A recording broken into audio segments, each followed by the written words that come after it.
What price could a player pay for scoring an own goal? Booing from fans? Criticisms? Bans? You wouldn't believe it if I said that a certain player had to lose his life because he scored an own goal. Football, the game that brings joy to millions, brings immense pride, fame, and money to footballers, has its fair share of tragic stories. From the pinnacle of success to rock bottom, we continue the heartbreaking journey of some of the most celebrated players who shone on the biggest stages, brought victory to the biggest teams, and earned millions in fortune only to lose everything due to misfortune, poor decisions, addiction, and circumstances that were beyond their control. In the first part of this video, we highlighted the tragic stories of 10 players, including greats like Maradona, Ronaldinho, Dani Alves, Ryan Giggs, Paul Pogba, Wes Brown, Aruma, and many others who were on top of their game once but lost everything in their life in terms of fame, money, and the joy of life. Sit tight as we will share many such stories in this video. Adriano Leite Ribeiro, the Brazilian who was once known as Emperor, had the limitless potential to become the heir of Ronaldo. Instead of reaching that height, Adriano's reign ended with a tragic cocktail of injury, tragedy, and an AK-47 made of gold. Adriano had the best start of his career, scoring 8 goals in 9 games for Parma in the 2003-2004 season, made his big move to a club inevitable. The moment came when Inter Milan signed him up for a hefty fee. The stage was all set for him to become one of the greats of Inter Milan with his blistering pace, startling power, nimble footwork, and long-range scorchers. But how did his power and confidence get replaced by self-doubts and lethargy? Tragedy struck after Adriano scored a blasting goal against Argentina in the Copa America final. He dedicated the trophy to his father, who was critically ill. In Adriano's words, "He is my great friend, my inspiration, and without him, I'm nothing." And 9 days later, he died. His death hit 22-year-old Adriano like a freight train. His former teammate from Milan, Javier Zanetti, said in an interview, Adriano's father looked after him a lot, but then the unimaginable happened. He got a call from Brazil and was told that his father had died. I saw him cry. He threw his phone away and started screaming. The amazing performance he displayed in the Copa America amazed the Brazilian coach. He was so certain about Adriano's potential that he declared that Adriano could play in the next 3 World Cups, only if he knew that Adriano's career would soon be derailed.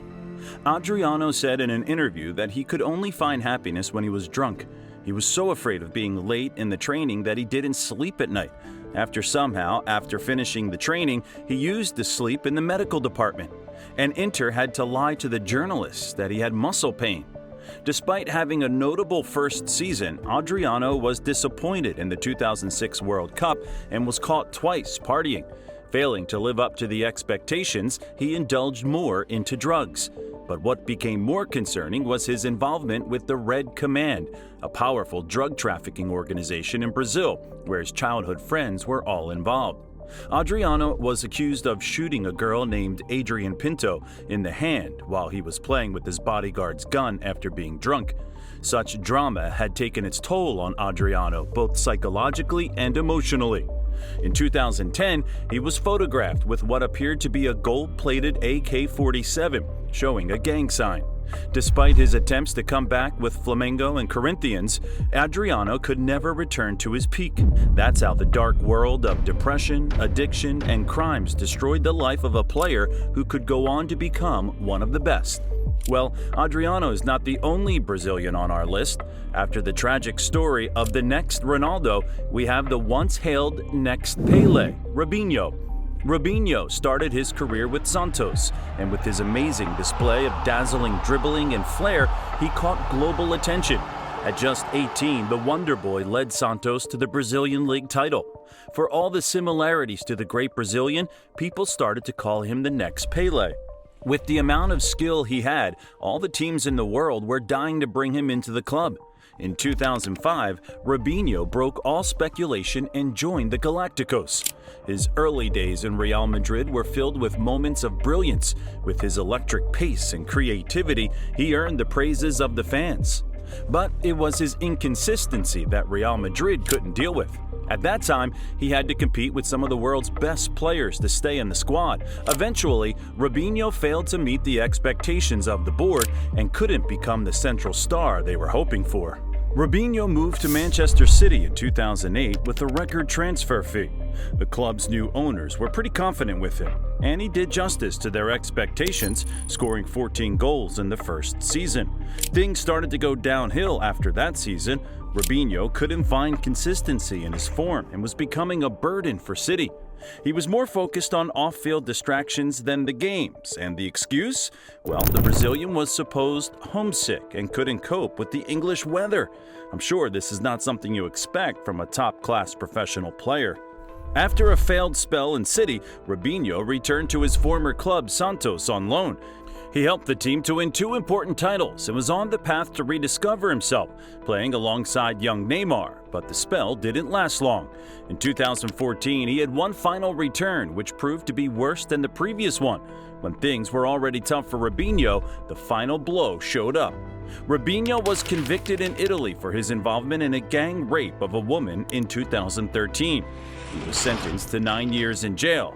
The player denied all charges, but his appeal was denied again. When the whole world was shocked by the conviction and Robinho's former teammates chose to remain silent, Santos tried to rescue their boy by re-signing him in 2020. But the rage and anger from the fans forced the club to terminate his contract. And that's how criminal convictions coupled with unfulfilled potential marked the tragic fall for a player who was once considered Brazil's next footballing icon. Next up is another player whose story is quite similar to Robinho's. Mason Greenwood, a promising talent from Manchester United's famed academy, made his mark on world football with his exceptional footwork and finishing.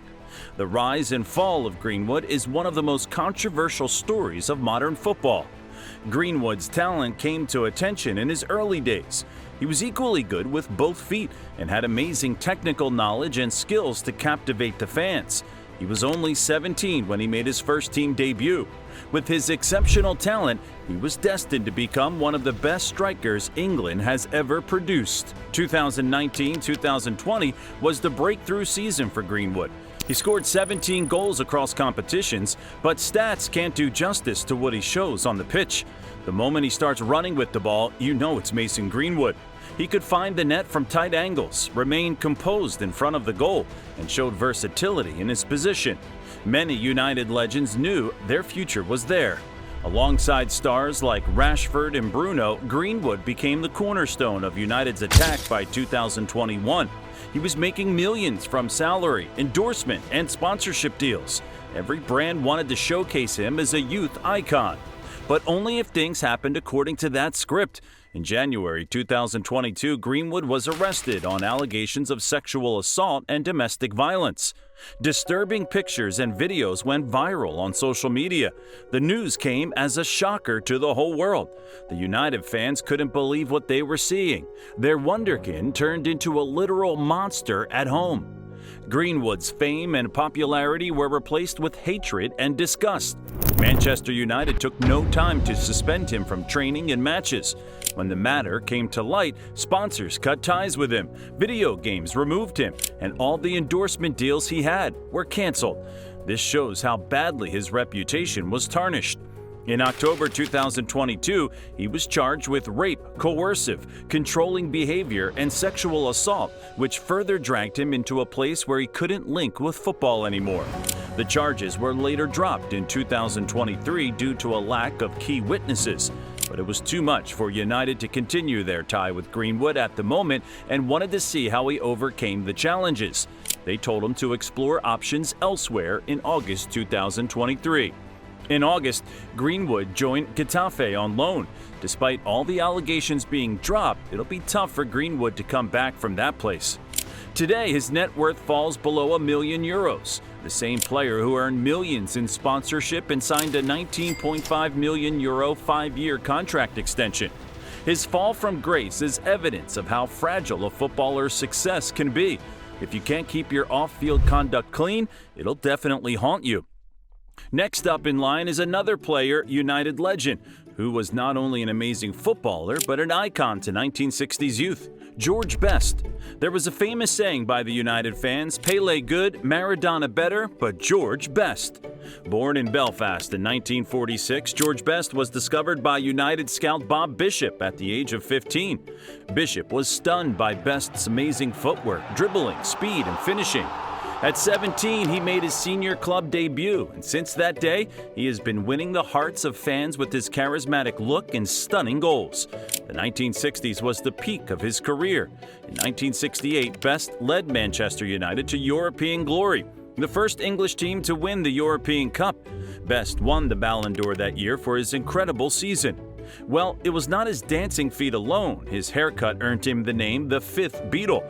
But such fame often comes with a price. Best couldn't take a hold onto himself. He indulged in alcohol, partying, and relationships with numerous women.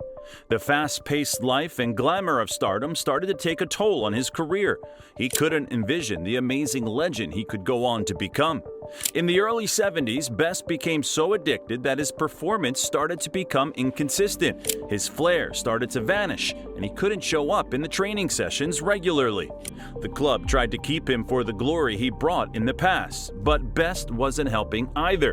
In 1974, Best had to leave the club of his dreams, aged only 27. Despite playing for multiple clubs in the US, Ireland, and Scotland, he could never come back to the player he was. His drinking addiction got worse, and that started to affect both his personal life and health.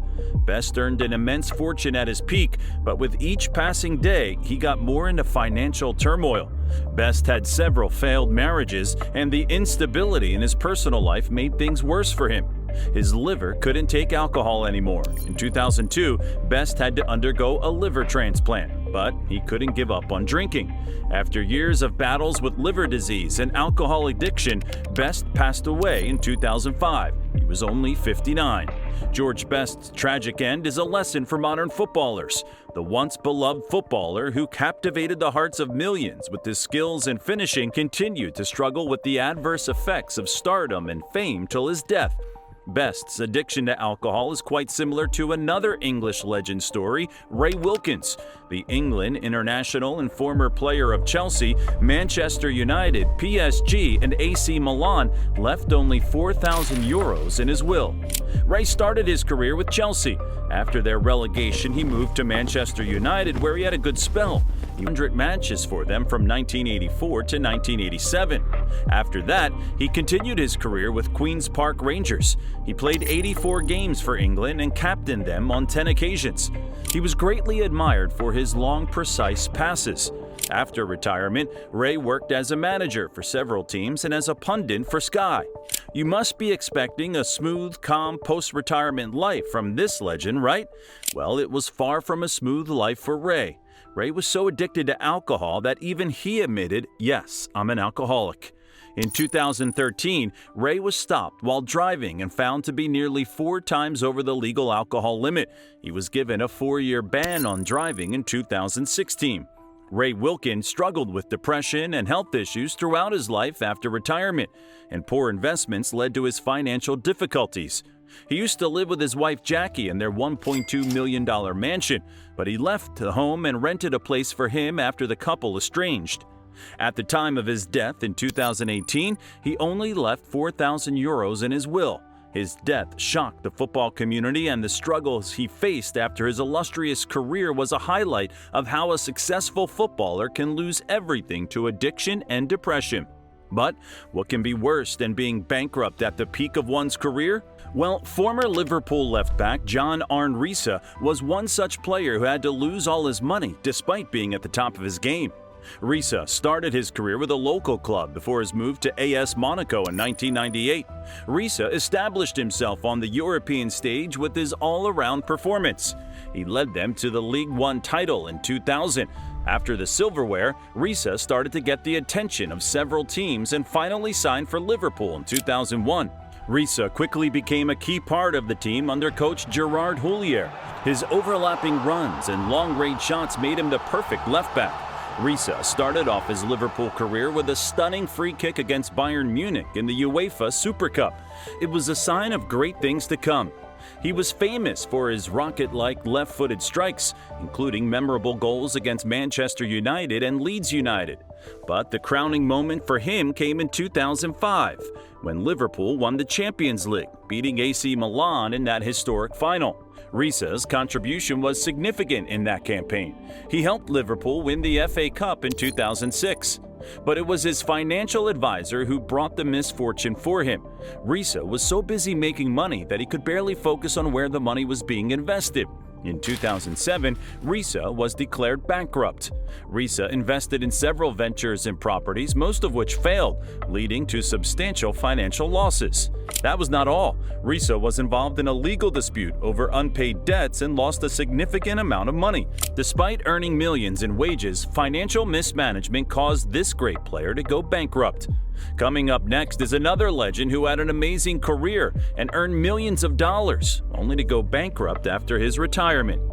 David James's career was a high-profile one. The English goalkeeper had a half-century of England caps, also playing for the likes of Watford, Liverpool, Aston Villa, West Ham, and Manchester City. James was on top of his game. He was considered one of the best goalkeepers in the world at that time and was earning more than €100,000 a week. He was both famous and criticized for his lavish lifestyle outside the pitch. James earned a fortune of $20 million before he hung his boots in 2014, but wasn't the smartest when it came to spending money. In a 2004 autobiography, his former Liverpool teammate Stan Collymore described what it was like living with James as they lodged together in 1995. If he had a new car and he pranked it, he would just go and buy a new car. So there were 5 cars parked in the drive, Collymore explained. If he bought a new pair of shoes and he scuffed them, he wouldn't clean them. He would just chuck them in the spare room and buy a new pair. Too much disposable income, I suppose. Too easy just to bin stuff. Too easy to spend money like you're going to be earning that kind of money for the rest of your life. But James was a free spirit and a generous individual. Everything in his life was going well, despite his fancy spending until his divorce happened with his wife Tanya in 2005. He descended into bankruptcy on the back of debts that were built up following that divorce. The divorce and bankruptcy were heavy for the English keeper. He had to auction off his personal belongings to get out of debt. It included a wide range of football memorabilia, almost 150 shirts that he either wore or swapped with some of the biggest stars of world football. That's not all. He even had to sell his DJing equipment, including around 1,800 records, a van, and a petrol chainsaw. But before going bankrupt, James established his own foundation where he donated most of his wages. He even donated his creditors' agreements to the members of the Portsmouth Club who were not getting their salaries due to the tough financial condition of the club. And that's how David James, a world-class goalkeeper with a net worth of millions of dollars, went from having everything to empty pockets, a failed marriage, poor financial planning, and boom, you end up with nothing. Going bankrupt is one thing. What about losing all the respect and fame you've earned throughout decades of playing extraordinary football? Michel Platini, one of the greatest in the game, had a career most players can only dream of having. The midfield maestro was widely famous for his technical skills, vision, and prolific goal-scoring ability. He won 3 consecutive Ballon d'Ors in 1984, 85, and 86. He reached the pinnacle of success and led Juventus to European glory, the infamous European Cup title in 1985. Platini captained the French national team to their first ever international trophy in the European Championship and scored a record 9 goals. Platini established himself as a footballing legend before his retirement. Then he got into football administration, eventually becoming the president of UEFA in 2007. That was the beginning of the end of his reputation. Platini, alongside FIFA's most controversial president, Sepp Blatter, got involved in multiple corruptions. The most notorious incident was regarding a payment of €2 million from FIFA, authorized by then-President Blatter. The undocumented payment made in 2011 during the re-election of Sepp Blatter was a form of bribe. Platini and Blatter were both found guilty of breaching FIFA's code of conduct. That's not all. The once respected figure in the football world was involved in the Qatar 2022 World Cup bidding scandal. In 2010, just days before the vote for the host nation, Platini met with then French President Nicolas Sarkozy and the Qatar Emir at a dinner in Paris. After the meeting, Platini changed his vote in favor of Qatar, despite concerns regarding heat and lack of infrastructure. All the speculation was fueled when Platini's son, Laurent Platini, secured a high-profile job with the Qatari sports company. All the evidence was against Platini's favor, and fans were shocked to see such a respected legend being involved in these corruptions. Platini was also accused of financial mismanagement and suspicious dealings during his tenure as the UEFA president. He created a climate where favoritism and political maneuvering were common. He was also allegedly involved in the ISL bribery scandal and other corruption by FIFA due to his close relationship with two proven corrupt members of FIFA, Sepp Blatter and Jack Warner. The once celebrated legend was banned from football administration for a lifetime. His punishment was reduced later, but his legacy, fame, and reputation were deeply tarnished. A respected figure brought down by greed. The next player's journey from a celebrated national hero to a national disgrace will shock you. Losing everything doesn't necessarily mean money. Could be a player's hard-earned respect and fame also. And like life, probably? René Higuita, the famous Colombian goalkeeper who invented the scorpion kick, got involved in a real-life drama far from the football pitch. Higuita was popular for his eccentric playing style. He was brave and fearless and took audacious life that ended his long-earned reputation. Higuita got involved in a scandal where he acted as a middleman in a kidnapping deal. A national team goalkeeper working for kidnappers? How on earth is that possible? Well, everything is possible in Colombia, they say. The incident involved the infamous drug lord Pablo Escobar. It saw Higuita facilitating the payment for the release of the kidnapped girl. Despite him not being involved in the heinous crime directly, he willingly got involved and worked in favor of Pablo. Higuita was sentenced to 7 months in jail, but it was nothing in front of the tragic fall of his legacy. From a celebrated national hero to the subject of national disgrace, Higuita will always be a symbol of how the brightest stars of football can be caught under the dark Colombian underworld. Well, we have another tragic Colombian footballer to sum up this video, a footballer who lost everything, and by everything, I mean his life. The horrific incident of Andrés Escobar, the Colombian defender who was known for his calm, composed gestures and playing style. His professionalism and sportsmanship earned him the nickname the Gentleman of Football. He was loved by many when his talent was flourishing in the early 90s. Colombia was considered a strong team heading to the 1994 World Cup. They were even called the dark horses of that tournament. But things didn't go as expected. On June 22, 1994, during the match against USA in the group stage, while trying to block a shot in the 35th minute, Escobar deflected the ball into his own net. Colombia lost that match, and it contributed to Colombia's early exit from the World Cup from that group stage. It was a huge blow for the fans, and more importantly, the drug cartels and the gamblers were not happy about it. Escobar knew he was going to face the consequences. Maybe thought he'd be threatened, abused, get hit by stones. Little did he know that he was going to be killed for that own goal. On July 2, 1994, just days after Colombia's elimination, Escobar was brutally gunned down outside a bar in Medellin. He was shot 6 times, and each time the killer was heard shouting, "Goal!" Reports from around the world suggested that the killing was related to their own goal and that it was done by powerful drug cartels. The whole football community and fans were shocked by the incident. It was unimaginable that a mistake on the pitch could potentially get you killed. Footballers from Colombia and around the world were deeply shaken by his death.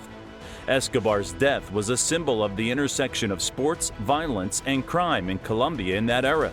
One own goal, and the price paid was too heavy for the world.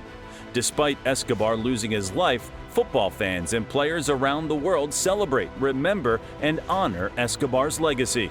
There you have it, folks. Each of these players had moments of brilliance on the pitch and had an illustrious career, but the fame and the glamour ended in misery and losses due to tragic incidents, personal turmoil, failed relationships, and financial losses. Which story touched you the most? Do let us know in the comments. See you in the next video.